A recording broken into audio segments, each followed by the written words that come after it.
Mos e shkarko ti atë aplikacion. I tha motra. Gjithçka nisi me një këshill që s'u mor seriozisht, por Anila e bëri. Dhe aty filloi historia që do të ndryshonte jetën. Në shkurt të vitit 2022, ajo pa profilin e Erionit, një psikolog nga Pokradeci që jetonte në Gjermani. Një meq dhe gjithë gjë ndryshoi. Nga mesazhet e thjeshta, në telefonata të gjata dhe dikush që të kuptonte vërtet.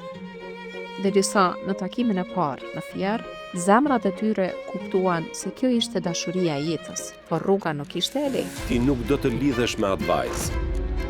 Ai nuk është për ty. Ai është shumë larg. Prindërit hezituan, distanca i sfidoi, u munduan t'i ndanin. Megjithatë, dashuria fitoi. Në fund të vitit 2023, Erioni i propozoi. Në 2024, u martuan dhe filluan jetën bashkë në Pogradec.